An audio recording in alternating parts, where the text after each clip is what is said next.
Penso che sia significativo l'idea di vivere un'officina, per cui un luogo del fare, del produrre, un processo di recupero di un'area urbana che è appunto Marghera, ma anche di un'area che potrebbe essere un distretto dell'arte, se vogliamo. Potrebbe un architetto che è qui presente, che è Andrea Zacchettin,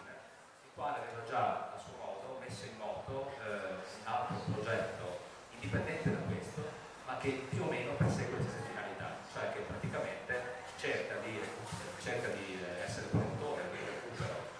di aree dismesse, abbandonate o comunque aree che hanno perduto la propria funzione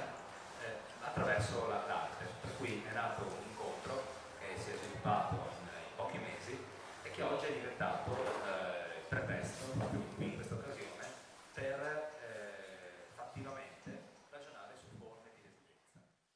Oggi ho deciso di presentare nello spazio che è di Paolo Borbato, per il Magazzino Bruno, una struttura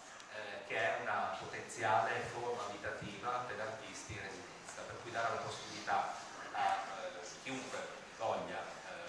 venire a Marghera, ragionare su Marghera e mettere in moto con noi questo processo, di poter concettualmente insieme risiedere all'interno di questa struttura che è stata chiamata dagli architetti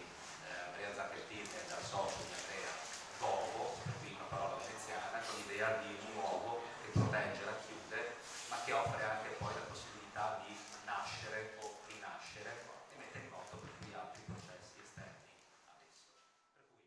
Buonasera a tutti, ringrazio Gaetano e tutti gli artisti per aver aderito e aver